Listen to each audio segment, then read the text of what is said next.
ಎಲ್ಲರಿಗೂ ನಮಸ್ಕಾರ. ಸೊ ಇವತ್ತಿನ ದಿನ ಈ ಒಂದು ವಿಡಿಯೋದಲ್ಲಿ ನಾವು ಏನಂತಂದ್ರೆ RRB ದವರು ಒಂದು ನೋಟಿಫಿಕೇಶನ್ ಅಂತ ಹೇಳಕ್ ಬರಂಗಿಲ್ಲ, ಜಸ್ಟ್ ಒಂದು ಅಪ್ಡೇಟ್ ಅನ್ನ ತಗೊಂಬಂದಾರ. ಸೊ ಅಪ್ಡೇಟ್ ಏನ್ ಅನ್ನೋದನ್ನ ಇಲ್ಲಿ ನೋಡೋದಂತೆ. ಸೊ ಪ್ರತಿ ವರ್ಷ ನಾವು ನೋಡ್ತಿದ್ವಿ SSC ದವರು ಕ್ಯಾಲೆಂಡರ್ ನ ರಿಲೀಸ್ ಮಾಡ್ತಿದ್ರು, ಪ್ರತಿ ವರ್ಷ UPSC ದವರು ಕ್ಯಾಲೆಂಡರ್ ನ ರಿಲೀಸ್ ಮಾಡ್ತಿದ್ರು, ಪ್ರತಿ ವರ್ಷ IBPS ದವರು ಕ್ಯಾಲೆಂಡರ್ ನ ರಿಲೀಸ್ ಮಾಡ್ತಿದ್ರು, ಪ್ರತಿ ವರ್ಷ SBI ದವರು ಒಂದು ಕ್ಯಾಲೆಂಡರ್ ನ ರಿಲೀಸ್ ಮಾಡ್ತಿದ್ರು. ನಮ್ಮ ಸ್ಟೇಟ್ ಗವರ್ಮೆಂಟ್ ಯಾವತ್ತು ಕ್ಯಾಲೆಂಡರ್ ಎಲ್ಲ ಹೋಗ್ಲಿ ಬಿಡ್ರಿ, ಒಂದು ನೋಟಿಫಿಕೇಶನ್ ಕರೆಯತಿಲ್ಲ. ಸೊ ಈಗ ಏನಂತ ಕೇಳಿದ್ರೆ ಈ RRB ದವರು ಕ್ಯಾಲೆಂಡರ್ ನ ರಿಲೀಸ್ ಮಾಡ್ತಾರೆ. ಸೊ ಹೋದ್ ವರ್ಷನೂ ರಿಲೀಸ್ ಮಾಡಿದಾರೆ, ಈ ವರ್ಷ ಕೂಡ ಕ್ಯಾಲೆಂಡರ್ ನ ರಿಲೀಸ್ ಮಾಡ್ತಾರೆ. ಸೊ ಈ ಕ್ಯಾಲೆಂಡರ್ ಒಳಗೆ ಏನೇನದ ಅದ್ರ ಜೊತೆಗೆ ನಮಗೆ ಬೇಕಾಗಿರುವಂತ ಒಂದು ಮುಖ್ಯವಾದ 2 ಹುದ್ದೆಗಳು. ಸೊ ನಮ್ಮ ಹುಡುಗರು ಅಂದ್ರೆ ನಮ್ಮ ಯೂಟ್ಯೂಬ್ ಆಡಿಯನ್ಸ್ ಏನಿದಾರಲ್ಲ, ಸೊ ಅವರಿಗೆ 2 ಅಪ್ಲಿಕೇಶನ್ ಅಪ್ಲೈ ಆಗ್ತಾವ. ಸೊ ಅವ್ರ ಬಗ್ಗೆ ಇನ್ಫಾರ್ಮೇಶನ್ ಈ ಒಂದು ವಿಡಿಯೋ ಒಳಗೆ ಡಿಸ್ಕಸ್ ಮಾಡೋಣಂತ.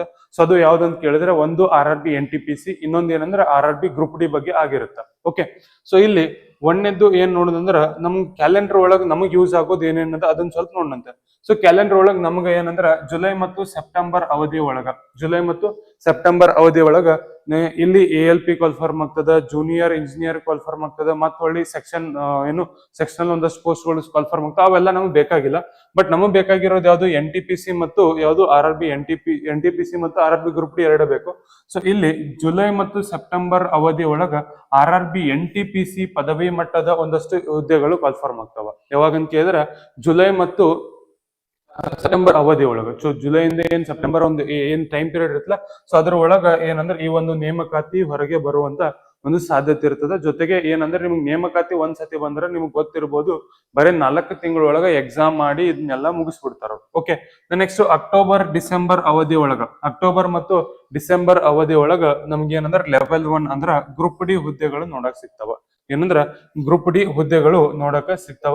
ಸೊ ಇಲ್ಲಿ ಏನಂದ್ರ ಒಂದು ನಮಗ್ ಕನ್ಫರ್ಮೇಶನ್ ಸಿಕ್ಕದ 22,000ಕ್ಕಿಂತ ಹೆಚ್ಚು ಹುದ್ದೆಗಳು, 22,000ಕ್ಕಿಂತ ಹೆಚ್ಚು ಹುದ್ದೆಗಳು ಇಲ್ಲಿ ಏನಂದ್ರೆ ಅಪ್ರೂವಲ್ ಸಿಕ್ಕದ ಅನ್ನೋದು ಒಂದು ಇನ್ಫಾರ್ಮೇಶನ್ ನಮಗ್ ಬಂದಿರುವಂತದ್ದು. ಓಕೆ, ನೆಕ್ಸ್ಟ್ ಇನ್ ಪರ್ಟಿಕ್ಯುಲರ್ ಆಗಿ ಗ್ರೂಪ್ ಡಿ ಬಗ್ಗೆನೇ ನೋಡುದಾದ್ರ, ಸೊ ಇಲ್ಲಿ 7ನೇ ವೇತನ ಇದಕ್ಕೇನಾಗ್ತದ ಅಪ್ಲೈ ಆಗುವಂತದ್ದು. ಸ್ಯಾಲರಿ ಬಂದ್ಬಿಟ್ಟು ಎಷ್ಟದ ಸರ್ ಅಂತ ಕೇಳಿದ್ರೆ, ಸೊ ಸ್ಯಾಲರಿಗಿಂತ ಮೊದಲು ಎಷ್ಟು ಪ್ರಮುಖವಾದ ಹುದ್ದೆಗಳು ಯಾವಂದ್ರೆ ಟ್ರ್ಯಾಕ್ ಮೇಂಟೈನರ್ ಆಗಿರ್ಬೋದು, ಟ್ರ್ಯಾಕ್ ಇರುತ್ತಲ್ಲ ಅದು ಮೇಂಟೈನ್ ಮಾಡೋರು ಆಗಿರ್ಬೋದು, ಹೆಲ್ಪರ್ ಮತ್ತು ಅಸಿಸ್ಟೆಂಟ್ ಹುದ್ದೆಗಳಾಗಿರ್ಬೋದು, ಜೊತೆಗೆ ಅಸಿಸ್ಟೆಂಟ್ ಪಾಯಿಂಟ್ಸ್ ಮೆನ್ ಆಗಿರ್ಬೋದು, ನೆಕ್ಸ್ಟ್ ಹಾಸ್ಪಿಟಲ್ ಅಸಿಸ್ಟೆಂಟ್. ಸೊ ಇಷ್ಟು ಹುದ್ದೆಗಳು ಗ್ರೂಪ್ ಡಿ ಒಳಗೆ ಕಂಡು ಬರ್ತಾವ. ಸೊ ಗ್ರೂಪ್ ಡಿ ಒಳಗೆ ಕಂಡು ಬರುವಂತ ಹುದ್ದೆಗಳು ಇವು ಆಗಿರ್ತಾವ. ನೆಕ್ಸ್ಟ್ ಏನಂತ ಕೇಳಿದ್ರೆ ಇಲ್ಲಿ ಸ್ಯಾಲರಿ, ಆರಂಭಿಕ ಸ್ಯಾಲರಿ ಎಷ್ಟಂತ ಕೇಳಿದ್ರೆ ನಮಗಿಲ್ಲಿ ಬೇಸಿಕ್ ಪೇ 18,000 ಇರ್ತದೆ. ಬೇಸಿಕ್ ಪೇ ಏನಿರ್ತೀರಿ 18,000 ಇರ್ತದೆ. ಅಂಡ್ ಇನ್ ಹ್ಯಾಂಡ್ ಸ್ಯಾಲರಿ 22,000 ರಿಂದ 25,000 ಸ್ಟಾರ್ಟಿಂಗ್ ಇರುತ್ತೆ. 3 ವರ್ಷ ಆಯ್ತು ಅಂದ್ರೆ ಗ್ರೂಪ್ ಡಿ ಇಂದ ಏನ್ ಮಾಡ್ತೀರಿ, ಗ್ರೂಪ್ ಸಿ ಹೋಗ್ತೀರಿ, ಟಿಕೆಟ್ ಕಲೆಕ್ಟರ್ ಆಗ್ಬೋದು. ಸೊ ಯಾರು ನಮ್ ಫ್ರೆಂಡ್ಸ್ ಒಬ್ರು ಟಿಕೆಟ್ ಕಲೆಕ್ಟರ್ ಅದಾನ. ಸೊ ಅವ್ಗೆ ಎಷ್ಟಂದ್ರೆ ಸ್ಯಾಲರಿ 1,20,000 ಇವಾಗ 1,20,000. ಸೊ ಸಾಕಷ್ಟು ಜನ ವಿದ್ಯಾರ್ಥಿಗಳು ಏನಂತಂದ್ರ ಈ ಒಂದು RRB ಒಳಗೆ ಕೆಲಸ ಮಾಡ್ತಾರ. ಪ್ರಮೋಷನ್ 3 ವರ್ಷಕ್ಕೆ ಆಗ್ತಾ ಹೋಗುತ್ತಿಲ್ಲಿ. ಸೊ ಬೇರೆ ಕಡೆ ಆದ್ರೆ ನಮ್ ಸ್ಟೇಟ್ ಗವರ್ಮೆಂಟ್ ಒಳಗೆಲ್ಲ 10 ವರ್ಷಕ್ಕೆ ಎಕ್ಸಾಮ್ ಬರೀತಾರೆ. ಬಟ್ ಇಲ್ಲಿ 3 ವರ್ಷಕ್ಕೆ ನೀವು ಎಕ್ಸಾಮ್ ಗಳನ್ನ ಕ್ಲಿಯರ್ ಮಾಡ್ಕೊಂತ ಹೋದಂಗ ನಿಮ್ದು ಏನಾಗ್ತದೆ, ಪ್ರಮೋಷನ್ ಆಗ್ತಾ ಹೋಗುತ್ತೆ. ಸೊ ಇದು ನಿಮಗೆ ಗೊತ್ತಿರ್ಬೇಕಾದಂತ ಒಂದು ಸಂಗತಿ ಆಗಿರುತ್ತೆ. ಅಂಡ್ ಬಹಳಷ್ಟು ಜನ 44,000 ಏನೋ ಒಮ್ಮೆ ಪೋಸ್ಟಲ್ ಅಸಿಸ್ಟೆಂಟ್ ಕರೆದಿದ್ರು. ಸೊ ಪೋಸ್ಟ್ ಇದನ್ನ ಕರೆದಿದ್ರು. ಸೊ ಅದ್ರೊಳಗೆ ಎಲ್ಲರೂ ಅಪ್ಲೈ ಮಾಡಿ ಅಲ್ಲಿ 18,000 ಸ್ಯಾಲರಿ ಕೆಲಸ ಮಾಡತ್ತೀರಿ. ಬಟ್ ಇದು 22,000 ರಿಂದ 25,000 ನಿಮ್ಗೆ ಇಲ್ಲಿ ಸ್ಯಾಲರಿ ಸಿಗುತ್ತಂದ್ರೆ ಮತ್ತೆ ಒಳ್ಳೆ permanent job. So permanent job ಅಂತಂದ್ರೆ ಇದು ನಿಮ್ಗೆ ಬೆಸ್ಟ್ ಆಪರ್ಚುನಿಟಿ ಆಗಿರುತ್ತೆ RRB ಗ್ರೂಪ್ ಡಿ. ಸೊ ಇನ್ನೂ ಸಾಕಷ್ಟು ಜನ RRB ಗ್ರೂಪ್ ಡಿ 2025 ಎಕ್ಸಾಮ್ ಬರೆಯೋರು ಇದ್ದೀರಿ. ಬಟ್ ಮುಂದೆ ಇದು ಕಾಲ್ಫಾರ್ಮ್ ಆಗ್ತದೆ ಅಂತ ಹೇಳಿ ನಾನು ನಿಮಗೆ ಹೇಳತ್ತೀನಿ. ಓಕೆ, ನೆಕ್ಸ್ಟ್ ಇಲ್ಲಿ ಏನಂದ್ರೆ 10ನೇ ಪಾಸ್ ಆಗಿರ್ಬೇಕು. ಏನಾಗಿರ್ಬೇಕ್ರಿ, 10ನೇ ಪಾಸ್ ಆಗಿರ್ಬೇಕು. ಜೊತೆಗೆ ITI ಇಷ್ಟು ದಿನ ಕೇಸ್ ನಡೆಯತ್ತಿತ್ತು. ಏನಾಗತ್ತಿತ್ತು, ITI ಇಷ್ಟು ದಿನ ಕೇಸ್ ನಡೀತಾ ಇತ್ತು. ಸೊ ಇವಾಗ ಅದು ಕೇಸ್ ಎಲ್ಲ ಕ್ಲಿಯರ್ ಆಗಿ ITI ಪ್ರಮಾಣ ಪತ್ರ ಸೊ ಇದೇನು ಹೊಂದಿದ್ರೆ ನೀವ್ ಏನ್ ಮಾಡ್ಬೋದು, ಸೊ ಇದು ಮಾಡ್ಬೋದು, ಅಪ್ಲೈ ಮಾಡ್ಬೋದು. ಜೊತೆಗೆ ಏನಂದ್ರೆ ಇಲ್ಲಿ ನೋಡ್ರಿ ಅಪ್ರೆಂಟಿಸ್ಶಿಪ್. ಸೊ ಅಪ್ರೆಂಟೈಸ್ ಅಂತ ಹೇಳಿ ಕರಿತೀವಿ ನಾವು. ಅಪ್ರೆಂಟಿಸ್ಶಿಪ್ ಯಾರು ಮಾಡಿರ್ತಾರಲ್ಲ, ಸೊ ಅವ್ರಿಗೂ ಏನಂದ್ರ ಇಲ್ಲಿ ನಮ್ಗೆ ಏನ್ ಸಿಗ್ತದ, ಒಂದು ರಿಸರ್ವೇಶನ್ ಸಿಗುವಂತದ್ದು ನಾವು ನೋಡ್ತೀವಿ. ಓಕೆ, ನೆಕ್ಸ್ಟ್ ವಯೋಮಿತಿ ಅಂತ ಹೇಳಿ ನೋಡಿದ್ರೆ 18 ರಿಂದ 36 ವರ್ಷ.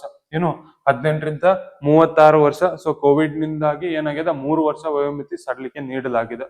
ಜೊತೆಗೆ ಮೀಸಲಾತಿ SC ST OBC ಎಲ್ಲರಿಗೂ ಏನಂತ ಕೇಳಿದ್ರೆ, ಸೊ ಏನ್ ಸರ್ಕಾರಿ ನಿಯಮದ ಪ್ರಕಾರ ಅದಾವಲ್ಲ 3 ವರ್ಷ 5 ವರ್ಷ, ಸೊ ಅದನ್ನ ಇಲ್ಲಿ ಅಪ್ಲೈ ಆಗ್ತದ. ಓಕೆ, ನೆಕ್ಸ್ಟ್ ಮುಂದಿನ ಏನಂತ ಕೇಳಿದ್ರೆ, ಸೊ ಆಯ್ಕೆಯ ಪ್ರತಿಕ್ರಿಯೆ. ಸೊ ಇದರದ್ದು ಆಯ್ಕೆಯ ಸೆಲೆಕ್ಷನ್ ಪ್ರೊಸೆಸ್ ಹೆಂಗಿರ್ತದ ಅಂತ ಕೇಳಿದ್ರೆ, ಒಂದನೇದು ಕಂಪ್ಯೂಟರ್ ಬೇಸ್ಡ್ ಟೆಸ್ಟ್ CBT ಇರುತ್ತೆ. ನೆಕ್ಸ್ಟ್ ದೈಹಿಕ ದಕ್ಷತೆ ಪರೀಕ್ಷೆ, ಸೊ PET ಅಂತ ಕರಿತೀವಿ. ಸೊ ಫಿಸಿಕಲ್ ಇರುತ್ತೆ. ನೆಕ್ಸ್ಟ್ ದಾಖಲೆಗಳ ಪರಿಶೀಲನೆ, ಡಾಕ್ಯುಮೆಂಟ್ ವೆರಿಫಿಕೇಶನ್ ಅಂತ ಕರಿತೀವಿ. ನೆಕ್ಸ್ಟ್ ಮೆಡಿಕಲ್ ಎಕ್ಸಾಮ್, ಸೊ ಏನಂದ್ರೆ ವೈದ್ಯಕೀಯ ಪರೀಕ್ಷೆ ಇರ್ತದೆ. ಸೊ ಇವೇನಂದ್ರೆ 4 ಸ್ಟೆಪ್ಗಳು RRB group D. So computer CBT ಅಂತ ಕರಿತೀವಿ. ನೆಕ್ಸ್ಟ್ PET, ನೆಕ್ಸ್ಟ್ DV, ಅದಾದ ಕೂಡಲೇ ME. ಸೊ ಇಷ್ಟು ನಮ್ಗೆ ಏನಂದ್ರೆ 4 ಪ್ರೊಸೆಸ್ ಇರ್ತಾವ. ಬಟ್ ಇದ್ರೊಳಗೆ ಎಕ್ಸಾಮ್ ನಡೆಯೋದು ನಿಮ್ಗೆ ಒಂದು ಮಾತ್ರ. ಸೊ ಇದ್ರೊಳಗೆ ಏನಂದ್ರೆ ಎಕ್ಸಾಮ್ ನಿಮ್ಗೆ ಒಂದ ನಡೀತದ. ಸೊ NTPC ಒಳಗೆ ಹೋದ್ರೆ CBT 1 ಬರಬೇಕು, CBT 2 ಬರಬೇಕು. ಬಟ್ ಇಲ್ಲಿ ಎಕ್ಸಾಮ್ ಒಂದೇ ಇರುತ್ತೆ. ಓಕೆ, ದೆನ್ ನೆಕ್ಸ್ಟ್ ಮುಂದಿನ ಏನಂತ ಕೇಳಿದ್ರೆ ಸಿಲೆಬಸ್. ಸರ್ ಇದಕ್ಕೆ ಸಿಲೆಬಸ್ ಏನೇನ್ ಇರ್ತದೆ ಅಂತ ಕೇಳಿದ್ರೆ, ಸೊ ಸಿಲೆಬಸ್ ಒಳಗ ಒಟ್ಟು 100 ಅಂಕಗಳು 100 ಕ್ವಶನ್ಗಳು ಇರ್ತಾವ. ಸೊ ಅದ್ರೊಳಗ ಸಾಮಾನ್ಯ ವಿಜ್ಞಾನ. ಸೊ ಬಹಳಷ್ಟು ಜನರಿಗೆ ಪ್ರಾಬ್ಲಮ್ ಏನಂದ್ರೆ, ಸರ್ ಸೆಂಟ್ರಲ್ ಗೌರ್ಮೆಂಟ್ ಜಾಬ್ ಇದ್ರೆ ಅಲ್ಲಿ ಹಿಂದಿಯರ ಇರ್ತದೆ, ಇಲ್ಲಾಂದ್ರೆ ಏನು ಇಂಗ್ಲಿಷರ ಇರ್ತದೆ ಅಂತ ಹೇಳಿ ಒಂದು ಭಯ ಇರುತ್ತೆ. ಬಟ್ ಈ ಒಂದು ಎಕ್ಸಾಮ್ ಯಾವುದು RRB ಒಳಗೆ ಬರುವಂತ ಎಕ್ಸಾಮ್ ಒಳಗ ಇಂಗ್ಲಿಷ್ ಹಿಂದಿ ಇರುವುದಿಲ್ಲ. ಅದ್ರ ಬದಲಾಗಿ ಏನಿರುತ್ತೆ ಅಂದ್ರೆ ಜನರಲ್ ಸೈನ್ಸ್ ಇರ್ತದ. ಏನಿರ್ತೀರಿ ಜನರಲ್ ಸೈನ್ಸ್ ಇರ್ತದೆ. ಸೊ ಸುಮಾರು 25 ಪ್ರಶ್ನೆಗಳು ಏನಂದ್ರ ಸೈನ್ಸ್ ನ ಪ್ರಶ್ನೆಗಳಾಗಿರ್ತಾವ. ಗಣಿತದಿಂದ 25 ಗಣಿತದ ಪ್ರಶ್ನೆಗಳಾಗಿರ್ತಾವ. ಜೊತೆಗೆ ತಾರ್ಕಿಕ ಸಾಮರ್ಥ್ಯ ಅಂದ್ರೆ ರೀಸನಿಂಗ್ 30 ಪ್ರಶ್ನೆಗಳು ಇರ್ತಾವ. ಆಮೇಲೆ GK ಮತ್ತು GS ಜನರಲ್ ಸ್ಟಡೀಸ್ ಎಲ್ಲ ಸೇರಿ 20 ಕ್ವಶನ್ಗಳು ಇರ್ತಾವ. ಸೊ ಟೋಟಲ್ ಆಗಿ ಇಲ್ಲಿ 100 ಕ್ವಶನ್ಗೆ 100 ಮಾರ್ಕ್ಸ್ಗಳು. ಆಮೇಲೆ ನಿಮಗೆ ಕೊಡುವಂತ ಸಮಯ ಎಷ್ಟಂದ್ರೆ 1.5 ಗಂಟೆ, ಅಂದ್ರೆ 90 ನಿಮಿಷ ಸಮಯವನ್ನ ಕೊಡ್ತಾರೆ. ಓಕೆ, ಸೊ ಇದಿಷ್ಟು ಏನಂದ್ರೆ ನಮ್ದು ಇದು ಸಿಲೆಬಸ್ ಬಗ್ಗೆ ಇನ್ಫಾರ್ಮೇಶನ್. ನೆಕ್ಸ್ಟ್ ಇನ್ನು ಡೀಟೇಲ್ ಆಗಿ ಸಿಲೆಬಸ್ ನೋಡೋದಾದ್ರೆ, ಸಾಮಾನ್ಯ ವಿಜ್ಞಾನ 10th ಲೆವೆಲ್ ಏನೇನ್ ಇರ್ತದೆ ಅದು ಇರುತ್ತೆ. ಅಂದ್ರೆ ಭೌತಶಾಸ್ತ್ರ, ಫಿಸಿಕ್ಸ್, ಕೆಮಿಸ್ಟ್ರಿ, ಬಯೋಲಜಿ ಎಲ್ಲ ನಮ್ಗೆ ನಾರ್ಮಲ್ ಆಗಿ ಇರುವಂತದ್ದು. ನೆಕ್ಸ್ಟ್ ಗಣಿತ ಅಂತ ಹೇಳಿ ನೋಡಿದ್ರೆ, ಗಣಿತದೊಳಗೆ ನಮ್ ಬೇಸಿಕ್ ಏನೇನ್ ಅದಾವ. So basic in the sense ಯಾವ್ಯಾವ್ರಿ ಸಂಖ್ಯಾ ವ್ಯವಸ್ಥೆ, ನಂಬರ್ ಸಿಸ್ಟಮ್ ಆಗಿರ್ಬೋದು, ಬಾಡ್ಮಸ್ ಆಗಿರ್ಬೋದು, ಶೇಕಡಾವಾರ, ಅನುಪಾತ, ಪ್ರಮಾಣ, ಕ್ಷೇತ್ರ ಗಣಿತ. ಸೊ ಇಲ್ಲಿ ಇವೆಲ್ಲ ನಮಗ್ ಕಂಡು ಬರ್ತಾವ. ಸೊ ಇಲ್ಲಿ ನೋಡ್ರಿ RRB ಒಳಗ ಮೇನ್ ಇಂಪಾರ್ಟೆಂಟ್ ಆಗಿ ಏನಂದ್ರ ಅಡ್ವಾನ್ಸ್ ಮ್ಯಾಥ್ಸ್ ಬಾರಿ ಫೇವ್ರೇಟ್. ಇಲ್ಲಿ ಏನು ಅಡ್ವಾನ್ಸ್ ಮ್ಯಾಥ್ಸ್ ಬಾರಿ ಫೇವ್ರೇಟ್ ಆಗಿರುತ್ತೆ. ಸೊ ಅಡ್ವಾನ್ಸ್ ಮ್ಯಾಥ್ಸ್ ಪ್ರಶ್ನೆಗಳು ಅತಿ ಹೆಚ್ಚಾಗಿ ಬರ್ತಾ ಹೋಗ್ತಾವ. ನೆಕ್ಸ್ಟ್ ತಾರ್ಕಿಕ ಸಾಮರ್ಥ್ಯ ಅಂತ ಕರಿತೀವಿ. ರೀಸನಿಂಗ್ ಇದ್ರೊಳಗ ಅನಾಲಿಸಮ್, ಸಿಲೋಜಿಸಮ್, ಕೋಡಿಂಗ್, ಡಿಕೋಡಿಂಗ್, ವೆನ್ ಡೈಗ್ರಾಮ್ಗಳು, ಸಂಬಂಧಗಳು, ಮತ್ತೆ ಏನೇನು ಎಲ್ಲಾ ಚಾಪ್ಟರ್ಗಳು ಬರ್ತಾವಲ್ಲ.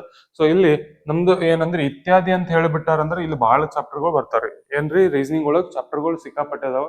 ಸೊ ಎಲ್ಲಾ ಚಾಪ್ಟರ್ದು ಸ್ವಲ್ಪ ನಿಮ್ಗೆ ಏನಿರ್ಬೇಕು, ನಾಲೆಜ್ ಇರಬೇಕು. ಓಕೆ, ನೆಕ್ಸ್ಟ್ ಪ್ರಚಲಿತ ವಿದ್ಯಮಾನಗಳಂತ ಹೇಳಿ ನೋಡಿದ್ರೆ, ಇತ್ತೀಚೆಗೆ ನಡೆದಂತಹ ವಿಜ್ಞಾನ ಮತ್ತು ತಂತ್ರಜ್ಞಾನದ ಒಂದು ಅಪ್ಡೇಟ್ಸ್ ಗಳು ಏನೇನಿದಾವ, ಕ್ರೀಡೆ ಒಳಗೆ ಏನೇನು ಅಚೀವ್ಮೆಂಟ್ ಆಗಿದೆ, ಸಂಸ್ಕೃತಿ ಬಗ್ಗೆ ಆಗಿರ್ಬೋದು, ಆರ್ಥಿಕ ಮತ್ತು ರಾಜಕೀಯ ಬೆಳವಣಿಗೆಗಳು ಏನೇನ್ ಆಗ್ತಾ ಇದಾವ, ಸೊ ಯಾರು ಪ್ರಧಾನ ಮಂತ್ರಿ, ಯಾರು ಚೇಂಜ್ ಆಗಿದ್ದಾರೆ, ಸೊ ಇಂಥವೆಲ್ಲ ಪ್ರಶ್ನೆಗಳು ನಿಮ್ಗೆ ಬರ್ತಾ ಹೋಗ್ತಾವ.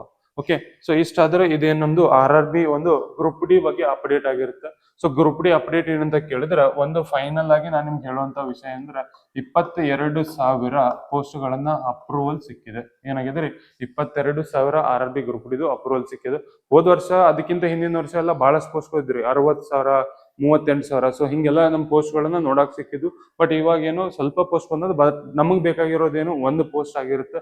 ಸೊ ಇದಕ್ಕಾಗಿ ನಾವು ಪ್ರಾಪರ್ ವೇ ಒಳಗ ಇವಾಗಿಂದ ಪ್ರಿಪೇರ್ ಮಾಡಿದ್ರೆ ನಿಮ್ಗೆ ಏನಾಗುತ್ತೆ,